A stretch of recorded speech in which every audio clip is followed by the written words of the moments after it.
Hello विद्यार्थी मित्रों, हाँ नमस्कार, ओम शांति। હવે આજે આપણે નવું ચેપ્ટર મિત્રો શરૂ કરીએ, ચેપ્ટર નંબર 11 વનસ્પતિઓમાં વહન, ટ્રાન્સપોર્ટિંગ ઇન પ્લાન્ટ્સ। તો શરૂઆત કરીએ। શરૂઆતની અંદર પ્રસ્તાવનામાંથી એક સવાલ લઈએ તો પહેલો સવાલ છે, વનસ્પતિઓમાં દ્રવ્યોનું સ્થળાંતરણ વિશે નોંધ લખો। તો વનસ્પતિઓમાં વિવિધ દ્રવ્યો જેવા કે પાણી, પોષક દ્રવ્યો છે, કાર્બનિક પદાર્થો, વનસ્પતિ વૃદ્ધિ નિયામકો। વનસ્પતિ વૃદ્ધિ નિયામકો એટલે મિત્રો વનસ્પતિજન્ય જે અંતઃસ્ત્રાવો છે, તો એ વનસ્પતિના અંતઃસ્ત્રાવો છે, અંતઃસ્ત્રાવોને નિયામકો કહેવાય। અને વનસ્પતિ વૃદ્ધિ નિયામકોમાંના વનસ્પતિના અંતઃસ્ત્રાવો જેને ફાઇટો હોર્મોન તરીકે પણ ઓળખવામાં આવે છે વગેરેનું વહન થાય છે। તો બહુ સિમ્પલ વાક્ય છે, એવું કહે છે કે વહન એટલે શું? તો કે ટ્રાન્સપોર્ટિંગ। ટ્રાન્સપોર્ટ એટલે એક સ્થાનેથી દ્રવ્યનું બીજા સ્થાને જવું, એને વહન થયું કહેવાય। તો વનસ્પતિની અંદર કયા કયા દ્રવ્યોનું વહન થાય છે? તો કે પાણી, પોષક તત્વો છે, કાર્બનિક પદાર્થો છે, વૃદ્ધિ નિયામકો એટલે કે વનસ્પતિના અંતઃસ્ત્રાવો જેને ફાઇટોહોર્મોન કહેવામાં આવે છે, વગેરે દ્રવ્યોનું વગેરે ઘટકોનું વનસ્પતિમાં વહન થાય છે, એટલે કે એક સ્થાનેથી એ દ્રવ્યો બીજા સ્થાને પહોંચે છે। વનસ્પતિમાં વહન મિત્રો અંતરની દ્રષ્ટિએ જોઈએ, અંતરની દ્રષ્ટિએ, ડિસ્ટન્સની દ્રષ્ટિએ તો બે પ્રકારે થાય છે, નજીકના અંતરમાં થતું વહન અને દૂરના અંતરમાં થતું વહન। હવે વનસ્પતિ માટે નજીકનું અંતર કોને કહેવાય અને દૂરનું અંતર કોને કહેવાય? તો આપણે જાણીએ છીએ કે એક કોષમાંથી કોઈ દ્રવ્ય છે એના બાજુના કોષમાં જાય। દાખલા તરીકે આ એક કોઈ પણ કોષ છે, આ એની બાજુમાં આવેલો કોષ છે, તો એક કોષમાંથી કોઈ પણ ઘટક છે એ વહન પામી અને એના બાજુના કોષમાં દાખલ થાય તો એને કોષથી કોષમાં થતું વહન કહેવાય છે। સામાન્ય રીતે પ્રસરણના સિદ્ધાંતથી આ ક્રિયા થાય છે। દાખલા તરીકે આ કોષ છે એમાં પાણીનું પ્રમાણ વધારે છે, દાખલા તરીકે પાણીથી ભરેલો કોષ છે, હવે એ પાણી પ્રસરણ પામી અને આ બાજુના કોષમાં ચાલ્યું જાય છે। હા, તો એ કોષથી કોષમાં વહન થાય છે। હા, ક્રમશઃ પછી એની બાજુના કોષમાં, બરાબર છે, એની બાજુના કોષમાં આવી રીતે પાણીનું વહન છે એ ચાલ્યા કરે છે। તો કોષથી કોષમાં થતું વહન છે મિત્રો એ નજીકના અંતરમાં થતું વહન વનસ્પતિમાં ગણાય છે। પછી દૂરના અંતરમાં થતું વહન, હવે દાખલા તરીકે મૂળથી પાણીનું વહન પ્રકાંડ સુધી થાય, બરાબર છે। મૂળ છે એ જમીનની અંદર હોય છે, દાખલા તરીકે આ વનસ્પતિનો કોઈ એક છોડ છે, તો આ વનસ્પતિના મૂળ છે, તો મૂળ છે એ પાણીનું શોષણ કરે છે, જમીનમાં રહેલું પાણી H2O, તો એનું શોષણ છે મૂળ દ્વારા થાય છે અને મૂળ દ્વારા શોષણ થઈ અને પ્રકાંડ ને પર્ણ અને વનસ્પતિની ટોચ સુધી વહન પામે છે, બરાબર। તો ટૂંકમાં મૂળ છે ત્યાંથી પ્રકાંડ ને ત્યાંથી પર્ણ, તો એ દૂરનું અંતર કહેવાય, કારણ કે વનસ્પતિના છોડની ઊંચાઈ બરાબર છે 50 ફૂટ કે 100 ફૂટ વધારે પણ હોઈ શકે છે। તો એ મૂળથી શોષણ પામેલું પાણી વનસ્પતિના વિવિધ ભાગની અંદર પહોંચે છે, તો એ દૂરના અંતરમાં થતેલું વહન કહેવામાં આવે છે।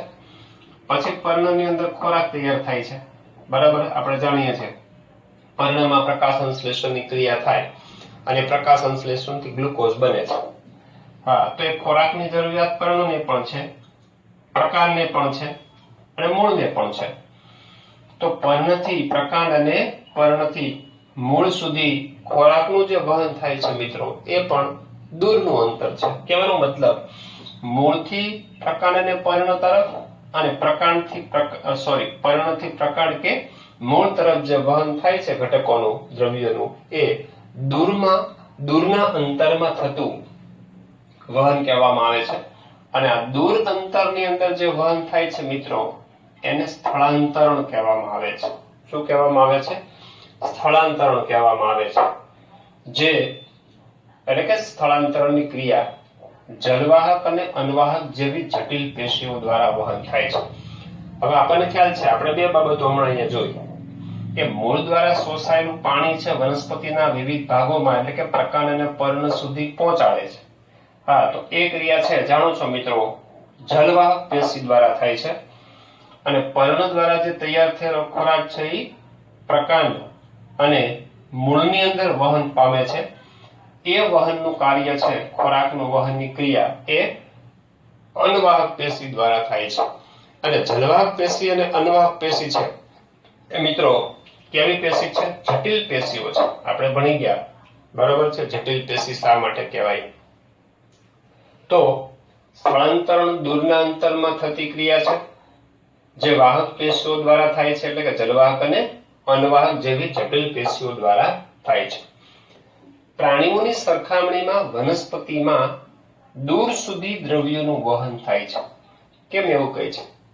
ચાલો, દ્રવ્યનું વહન તો વનસ્પતિમાંય થાય છે અને પ્રાણીઓમાંય થાય છે.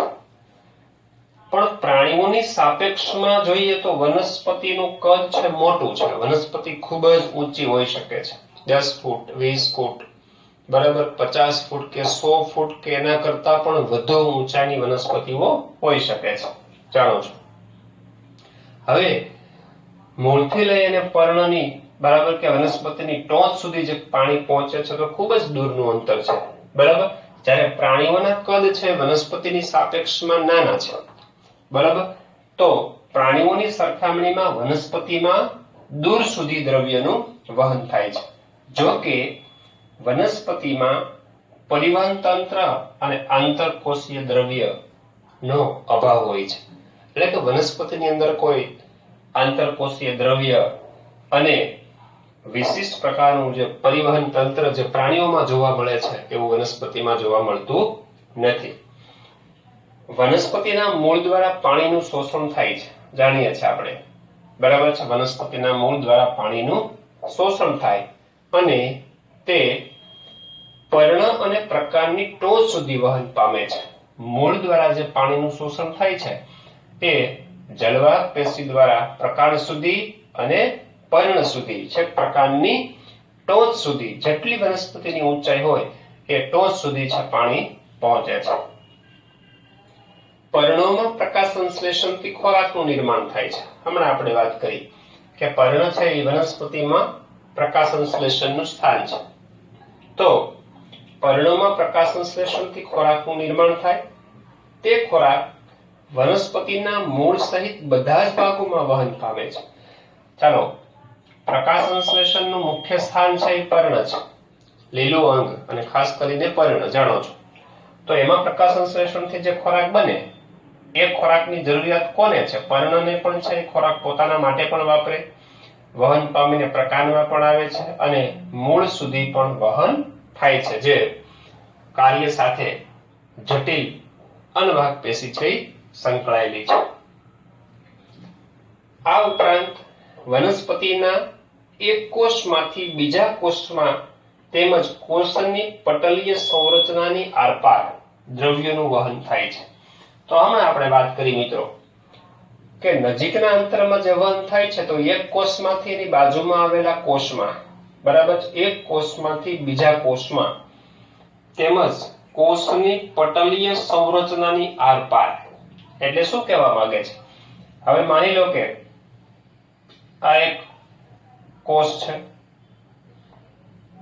આની બાજુનો બીજો કોષ છે. તો કોઈ પણ ઘટકને, બરાબર છે, આ એક કોષમાંથી બીજા કોષમાં વહન કરીને જવું છે. આપણે દિવાલની રચના કોષોને બેડર એકદમ સ્પર્શેલા છે કોષો. હવે આ ઘટક છે એ વહન પામીને બાજુના કોષમાં પ્રવેશે છે આ રીતે. તો એમને આ એક કોષ કે જેમાં એક ઘટક છે એની જે દિવાલ છે, બરાબર, એને આરપાર થઈને પણ જવું પડે છે. અને બીજો જે કોષ છે એની પણ જે દિવાલ હોય છે, પછી આ વનસ્પતિનો કોષ હોય તો સૌથી બહારનો ઘટક છે એ કોષ દિવાલ હોય છે મિત્રો, જ્યારે પ્રાણી કોષ હોય તેમાં કોષ દિવાલનો અભાવ હોય છે, તો ત્યાં કોષ રસ પટલ હોય છે, બરોબર.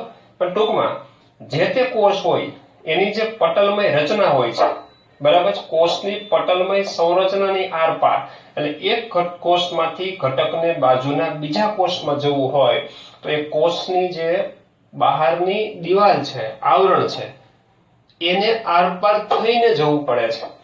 આ ઘટક છે, બરાબર, આ કોષનો ઘટક છે તો એ કોષ દિવાલ હોય. દાખલા તરીકે વનસ્પતિનો કોષ હોય તો એ વનસ્પતિ કોષને ઓળંગે નહીં, કોષ દિવાલને નહીં ઓળંગે ત્યાં સુધી ઘટક બીજામાં જઈ શકે નહીં. તો એવી રીતે આ ઘટક છે બીજા કોષમાં દાખલ થાય છે તો એ કોષની કોષ દિવાલ હોય, પછી કોષરસ પટલ હોય, બરાબર. બીજી કોષ હોય તો એનું કોષ દિવાલ કોષરસ પટલ છે, એને ઓળંગી અને પછી એ ઘટક બાજુના કોષમાં જઈ શકે છે. તો આ વનસ્પતિના એક કોષમાંથી બીજા કોષમાં તેમજ કોષની પટલીય સંરચનાની આરપાર દ્રવ્યોનું વહન થાય છે. તો મિત્રો આ વાત આપણે કરી વનસ્પતિમાં દ્રવ્યોનું સ્થળાંતરણ. હવે નવો સવાલ જોઈએ. સપુષ્પી વનસ્પતિમાં દ્રવ્યોનું વહન સમજાવવું. જે ઉચ્ચ કક્ષાની જે વનસ્પતિ છે જેને આપણે સપુષ્પી વનસ્પતિ કહીએ છીએ, તો જ્યારે વનસ્પતિમાં દ્રવ્યોનું વહન થાય ત્યારે બે બાબતોનું ધ્યાન રાખવું પડે છે. પહેલો પોઈન્ટ એ છે કયા દ્રવ્યનું વહન થાય છે, બરાબર. વનસ્પતિમાં સપુષ્પી વનસ્પતિમાં કયા દ્રવ્યનું મતલબ આપણે વાત કરી કે વનસ્પતિમાં પાણી, પોષક તત્વો, કાર્બનિક પદાર્થો, વનસ્પતિ વૃદ્ધિ નિયામકો એટલે અંતઃસ્ત્રાવો વગેરેનું વહન થાય છે. તો કયા દ્રવ્યનું વહન થાય છે અને વહનની દિશા કઈ છે? વહનની દિશા એટલે અહીંયા મિત્રો ઉત્તર દક્ષિણ પૂર્વ પશ્ચિમની વાત નથી, પણ વહનની દિશા હમણાં જ આપણે અહીંયા વાત કરી ગયા કે મૂળથી વનસ્પતિની ટોચ સુધી પાણી ખનિજ તત્વોનું વહન થાય છે, જે જલવાહક પેશી દ્વારા થાય છે. તો એ ઉર્ધ્વ દિશામાં વહન પામે. ઉર્ધ્વ દિશામાં એટલે જમીનથી ઉપર તરફ ગુરુત્વાકર્ષણ બળની વિરુદ્ધ દિશામાં થતી ક્રિયા છે, એટલે ઉર્ધ્વ દિશામાં વહન થાય. હવે પર્ણ છે, પર્ણ દ્વારા ખોરાકનું નિર્માણ થાય, ત્યાંથી ખોરાક છે પ્રકાંડ તરફ આવે, પ્રકાંડમાંથી મૂળ તરફ પણ આવે, કારણ કે ખોરાકની જરૂરિયાત મૂળને પણ છે, બરોબર. તો કહેવાનો મતલબ કે એ કાર્ય જટિલ અનવાહક પેશી દ્વારા થાય છે. તો એ આ રીતે આ દિશામાં, તો અહીંયા ઉર્ધ્વ દિશા અને અહીંયા અધો દિશામાં ખોરાકનું વહન થાય છે, બરોબર. એટલે એ ટાઈપની દિશા એમ કે ભાઈ જમીનથી વનસ્પતિની ટોચ સુધીની ઉર્ધ્વ દિશા કે અધો દિશા, બરાબર. એટલે વહનની દિશા કઈ છે, એટલે કે મૂળથી પર્ણ અને પ્રકાંડ તરફની દિશા છે કે પછી પર્ણથી મૂળની દિશા છે. ઓકે. સપુષ્પી વનસ્પતિમાં પાણી, ખનિજ તત્વો, કાર્બનિક પોષક દ્રવ્યો, વાનસ્પતિક અંતઃસ્ત્રાવો વગેરેનું વહન થાય છે. મૂળ ધરાવતી વનસ્પતિઓમાં જલવાહક પેશી દ્વારા પાણીનું વહન હંમેશા એક જ દિશામાં થાય છે. એટલે મૂળધારી વનસ્પતિ છે, ઉચ્ચ પ્રકારની વનસ્પતિની વાત કરીએ છીએ એટલે મૂળ ધરાવતા હોય, તો મૂળ ધરાવતી વનસ્પતિમાં જલવાહક પેશી દ્વારા પાણીનું વહન હંમેશા એક જ દિશામાં એટલે ગુરુત્વાકર્ષણની વિરુદ્ધ દિશામાં, કારણ કે મૂળ છે એ વનસ્પતિનો જમીનની અંદરનો ભાગ છે, એટલે જમીનથી બરાબર છે ઉપરની દિશા જેને આપણે ઉર્ધ્વ દિશા કહીએ છીએ એ દિશામાં, એટલે કે એક જ દિશામાં વહન થાય છે. મૂળથી પ્રકાંડ તરફ અથવા તો મૂળથી પર્ણ તરફ એવું પણ તમે કહી શકો, પણ પર્ણથી મૂળ તરફ વિરુદ્ધ દિશામાં એ શક્ય નથી. પર્ણોમાં કાર્બનિક પદાર્થોનું એટલે કે ખોરાકનું સંશ્લેષણ થાય છે, તેનું વહન વનસ્પતિના બધા જ અંગોમાં તેમજ સંગ્રહ સ્થાન સુધી થાય છે. એટલે કે પર્ણો છે એ પ્રકાશ સંશ્લેષણથી ખોરાક બનાવે, તેનું વહન વનસ્પતિના બધા જ અંગોમાં, એટલે કે પર્ણ છે પર્ણથી પ્રકાંડ તરફ પણ થાય અને પર્ણથી મૂળ તરફ થાય, કારણ કે ખોરાકની જરૂરિયાત વનસ્પતિના બધા જ ભાગોને છે, મૂળને, પ્રકાંડને, પર્ણને. બધા જ અંગોમાં તેમજ તેના સંગ્રહ સ્થાન સુધી થાય છે. સંગ્રહ સ્થાન અને ખોરાકનો સંગ્રહ મિત્રો ઘણી વનસ્પતિમાં મૂળમાં પણ થાય, પ્રકાંડમાં પણ થાય અને પર્ણમાં પણ થાય છે. તો ખોરાકનો વહન એના સંગ્રહ સ્થાન સુધી થાય છે. ઘણીવાર સંગ્રહ સ્થાનથી દ્રવ્યોનું પુનઃ વહન કરવામાં આવે છે. એટલે કે સંગ્રહ થયેલો ખોરાક હોય તો એ સંગ્રહિત ખોરાક છે એ દ્રવ્યનું પુનઃ વહન પણ કરવામાં આવે છે. તો એનો મતલબ શું થાય? હવે દાખલા તરીકે ઉદાહરણ લઈએ કે ભાઈ પર્ણ દ્વારા પ્રકાશન શ્લેષણની ક્રિયા થાય છે અને ખોરાકનું નિર્માણ થાય છે. હવે એ ખોરાકનું વહન પ્રકાંડ દ્વારા પણ થાય છે અને મૂળ સુધી પહોંચે છે. હવે દાખલા તરીકે મૂળની અંદર ખોરાકનો અનામત જથ્થા તરીકે સંગ્રહ થાય છે. એટલે કે પર્ણની અંદર જે ખોરાક થાય છે, જેટલો શર્કરા બને છે, ગ્લુકોઝ બને છે, એ પોતે જ હરક શ્વસનની ક્રિયા માટે વાપરશે અને જે વધારાનો ઘટક છે, બરાબર, વધારાનો છે એ ખોરાક સ્વરૂપે સંગ્રહ પામશે. હવે દાખલા તરીકે વધારાનો સંગ્રહ પામેલો જથ્થો છે એ પ્રકાંડની અંદર છે, અને સોરી મૂળની અંદર છે. તો વધારાના ખોરાકનો સંગ્રહ મૂળની અંદર થાય છે. તો આ ખોરાક સંગ્રહિત ભાગ છે. તો આ સંગ્રહિત ભાગ છે ત્યાંથી દ્રવ્યોનું પુનઃવહન કરવામાં આવે છે. તો આ વહન જે સંગ્રહ થાય છે ત્યારે પર્ણમાં થઈને પ્રકાંડમાં થઈને મૂળ સુધી વહન પામે છે. તો એ અધો દિશામાં વહન થાય છે. પણ ઘણી વિપરીત પરિસ્થિતિમાં એવું બને, ચાલો કોઈ પણ અગમ્ય કારણોસર વનસ્પતિના જે પ્રકાશ સંશ્લેષણીય ભાગો છે એ પ્રકાશ સંશ્લેષણ નથી કરી શકતા. કોઈ પણ સંજોગોની અંદર કોઈ પણ ઘટક દ્રવ્યો છે ઓછા થવાથી, સૂર્યપ્રકાશનો અભાવ હોય, કોઈ CO2 નો અભાવ હોય, અથવા તો વનસ્પતિમાં કોઈ ખનિજ તત્વો જે પ્રકાશ સંશ્લેષણની ક્રિયા માટે જરૂરી છે એવા કોઈ દ્રવ્યો છે એની અપ્રાપ્તિ છે. એટલે વનસ્પતિ જરૂરિયાત મુજબનો ખોરાક હવે બનાવી શકતી નથી. પણ એના મૂળની અંદર ખોરાકનો સંગ્રહ છે તો એ સમયે વનસ્પતિના બધા ભાગોને ખોરાકની જરૂરિયાત તો છે જ, પણ ઉત્પન્ન નથી થતો. તો હવે થાય છે શું કે જે અનામત જથ્થા તરીકે જે ખોરાક મૂળની અંદર સંગ્રહ પડ્યો છે એનું વહન પાછું જરૂરિયાત વાળા ઘટકોની અંદર વનસ્પતિના ભાગોમાં થાય છે. તો એને શું કહેવામાં આવે છે? પુનઃ વહન કરવામાં આવે છે. પછીનો પોઈન્ટ છે વનસ્પતિના મૂળ દ્વારા ખનિજ તત્વો ભૂમિમાંથી શોષણ પામે છે. બહુ સિમ્પલ વાત છે.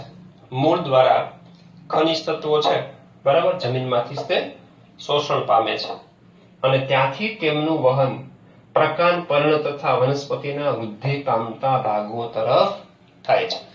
તો મૂળ દ્વારા ખનિજ તત્વો છે શોષણ પામે, બરાબર, મૂળને પ્રાપ્ત થાય, પ્રકાંડને પ્રાપ્ત થાય, પર્ણને પ્રાપ્ત થાય, વનસ્પતિના વૃદ્ધિ પામતા ભાગો હોય, ખાસ કરીને અગ્રકલિકાનો ભાગ હોય, બરાબર, પછી કક્ષકલિકાનો ભાગ હોય, ટોચનો ભાગ, બરાબર, એને ખાસ કરીને બધા તત્વોની સવિશેષ જરૂરિયાત હોય. કારણ કે ત્યાં મેક્સિમમ કોષો છે એની વૃદ્ધિ છે ચાલુ હોય, કોષ વિભાજનની ક્રિયા ચાલુ હોય, કારણ કે ત્યાં વર્ધનશીલ પેશી આવેલી હોય. મિત્રો જાણો છો તમે, બરાબર.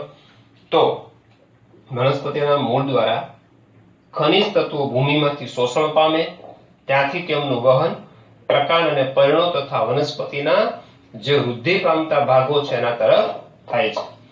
જ્યારે વનસ્પતિનો કોઈ પણ ભાગ જીર્ણતા એટલે કે વાર્ધક્ય પ્રાપ્ત કરે, મિત્રો જીર્ણતા એટલે શું? વાર્ધક્ય, અથવા સાદી ભાષામાં કહીએ તો વૃદ્ધત્વ.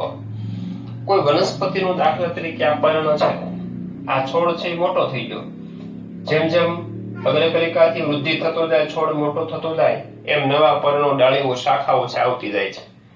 હવે આ નીચે તરફના પર્ણો છે એ સૌથી પહેલા ઉત્પન્ન થયા હોય. મિત્રો જાણો છો તમે. તો સૌથી વૃદ્ધ પર્ણ કયું થાય વનસ્પતિમાં? ટોચનું કે નીચે તરફનું? તો કે નીચે તરફનું, બરાબર. એ પર્ણ ધીમે ધીમે ધીમે એકદમ લીલું હોય, પછી એકદમ વૃદ્ધ થતું જાય એટલે પર્ણ છે એનો લીલો કલર છે થોડોક ઝાંખો થવા માંડે, પછી પીળાશ પડતું થઈ જાય, બરાબર, પછી સુકાવા માંડે ધીમે ધીમે, અને એક સમય એવો આવે એ ખરી જાય, જમીન ઉપર પડી જાય છે. તો જ્યારે આ પર્ણ છે વૃદ્ધ થવા આવે છે ત્યારે એની અંદર કેટલાય પોષક તત્વો હોય છે. બરાબર, એના બંધારણીય ઘટકો છે મિત્રો, કેટલાય ઘટકો હોય છે. બરાબર, તો જ્યારે વનસ્પતિનો કોઈ ભાગ જીર્ણતા અથવા વાર્ધક્ય પ્રાપ્ત કરે એટલે કે વૃદ્ધ થઈ જાય, આપણે પર્ણનું ઉદાહરણ લઈએ છીએ, ત્યારે તેમાં રહેલા પોષક દ્રવ્યો એમાં સંચિત હોય છે. બરાબર છે, ઝીંક હોય, આયર્ન હોય, સલ્ફર હોય, નાઇટ્રોજન હોય, કાર્બન, આવા કેટલાય બધા તત્વો હોય છે. તો એ વનસ્પતિની વૃદ્ધિ પામતા ભાગો તરફ વહન પામે છે. તો શું કહેવા માંગે છે કે આ પર્ણ છે વૃદ્ધ થઈ ગયું એટલે હવે અમુક સમય પછી ખરી જવાનું છે, પડી જવાનું છે. તો એ ખરે એની પહેલા એમાંથી જે જરૂરી પોષક દ્રવ્યો છે એ પાછા વહન પામી અને વનસ્પતિના જે ટોચના ભાગે, બરાબર, કે જ્યાં વૃદ્ધિ થતી હોય એવા ભાગો તરફ વહન પામે છે. બરાબર, તો આ જે દ્રવ્યો છે બધા જ જીર્ણતા પામતા ભાગની અંદર ત્યાંથી વૃદ્ધિ પામતા ભાગો તરફ પુનઃ વહન થાય છે. વાનસ્પતિક અંતઃસ્રાવો તેમજ અન્ય રાસાયણિક ઉત્તેજક પદાર્થોનું વહન ખૂબ જ ઓછી માત્રામાં થાય છે. કારણ કે રાસાયણિક પદાર્થો હોય કે વનસ્પતિજન્ય અંતઃસ્રાવો હોય, અંતઃસ્રાવો મિત્રો ખૂબ જ અલ્પ માત્રામાં ઉત્પન્ન થતા રસાયણો છે, એટલે એનું વહન ખૂબ જ ઓછી માત્રામાં થાય અને તેનું વહન સંશ્લેષણ સ્થાનેથી બીજા ભાગો તરફ ધ્રુવીય કે એક દિશીય રીતે થાય છે. ધ્રુવીય અને એક દિશીય રીતે થાય છે એટલે શું? હવે મોટાભાગે મિત્રો વનસ્પતિના જે અંતઃસ્રાવો છે, બરાબર, તો કેટલાય મૂળ દ્વારા ઉત્પન્ન થાય છે, વનસ્પતિના મૂળમાં ઉત્પન્ન થાય છે. હવે મૂળની અંદર ઉત્પન્ન થાય, હવે એની જરૂરિયાત છે વનસ્પતિના વૃદ્ધિ પામતા ભાગની અંદર, માનો કે ટોચ જરૂર છે, બરાબર, તો એ મૂળથી વનસ્પતિની ટોચ તરફ આગળ વધે છે, વૃદ્ધિ પામે છે, વહન પામે છે અને ટોચ સુધી પહોંચે છે. તો એનો મતલબ શું થયો? સંશ્લેષણ સ્થાન ક્યાં છે? તો કે મૂળમાં, અને જરૂરિયાત ક્યાં છે? વૃદ્ધિ પામતા ભાગોમાં, વનસ્પતિના ટોચમાં. તો થાય શું? ઉત્પત્તિ સ્થાનથી એટલે કે સંશ્લેષણ સ્થાનથી તેનું વહન બીજા ભાગો તરફ ધ્રુવીય કે એક દિશીય. ધ્રુવીય મતલબ એક જ દિશા તરફ, એક જ દિશા તરફ એટલે અહીંથી જોઈ શકો છો મૂળમાં ઉત્પન્ન થતો હોય તો મૂળથી પ્રકારની ટોચ તરફ એટલે એક જ દિશામાં વહન પામે છે, એને ધ્રુવીય અથવા તો એક દિશીય વહન કહેવામાં આવે છે.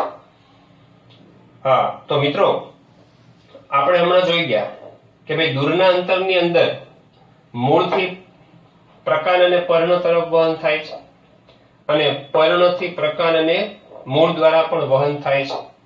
આ ક્રિયા છે જટિલ પેશી, જલવાહક પેશી અને અણવાહક પેશી દ્વારા થાય છે.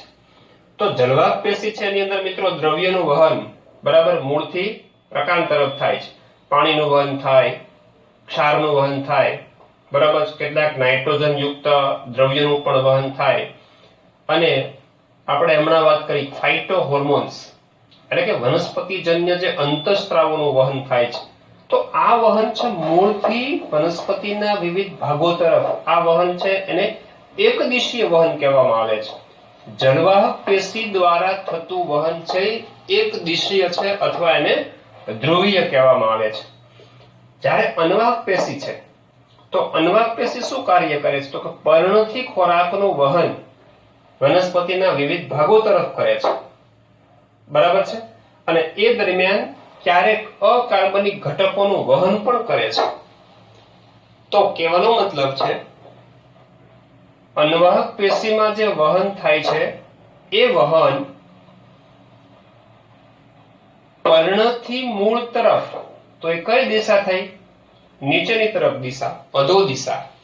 અને દ્રવ્યનું વહન છે એ ઉર્ધ્વ દિશામાં થાય છે, અનવાહક પેશીમાં થાય છે. એટલે અનવાહક પેશીમાં ઉપરથી નીચે તરફ વહન થાય અને નીચેથી ઉપર તરફ પણ વહન થાય છે. એટલે અનવાહક પેશીમાં દ્વિદિશીય વહન કહેવામાં આવે છે. દ્વિદિશીય વહન અને જલવાહકમાં મૂળથી પર્ણોની ટોચ સુધી મતલબ કે પ્રકાંડ તરફ એક જ દિશામાં વહન થાય દ્રવ્યનું, એટલે એક દિશીય વહન થાય છે.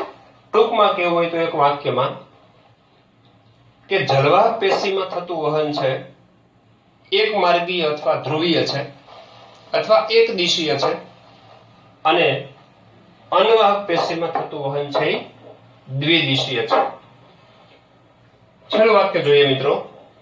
આમ સપુષ્પી વનસ્પતિઓમાં દ્રવ્યનું આવાગમન એટલે કે દ્રવ્યનું સ્થળાંતરણ, જવું આવવું, એ ખૂબ જ જટિલ છે અને તે વિવિધ દિશામાં એટલે કે જુદા જુદા માર્ગે થાય છે. જુદા જુદા માર્ગે મૂળથી વનસ્પતિના જુદા જુદા ભાગો તરફ તેમજ વનસ્પતિના ભાગોથી મૂળ તરફ બંને દિશામાં એટલે વિવિધ દિશામાં જુદા જુદા માર્ગે થાય છે, જેમાં દરેક અંગ કેટલાક દ્રવ્યો મેળવે છે અને કેટલાક દ્રવ્યો અન્ય અંગોને આપે છે. હવે દાખલા તરીકે આપણે વાત કરીએ કે પર્ણ છે તો પર્ણ છે એ જમીનમાંથી મૂળને ક્ષારો મેળવે છે, બરાબર, અને પર્ણ છે એ બીજા બધા ભાગોને ખોરાક પહોંચાડે છે. તો કેટલાક દ્રવ્યો મેળવે જ્યારે કેટલાક દ્રવ્ય અન્ય અંગોને આપે. તો પર્ણ છે એ બધા જ અંગોને ખોરાક આપે છે અને મૂળ પ્રકાંડ પાસેથી પર્ણ છે એ પાણી અને ક્ષારો મેળવે છે, બરાબર. તો આ વાત થઈ ગઈ મિત્રો સપુષ્પ વનસ્પતિમાં દ્રવ્યનું વહન. તો મિત્રો નેક્સ્ટ લેક્ચરમાં આગળ વધીએ. નમસ્કાર. ઓમ શાંતિ.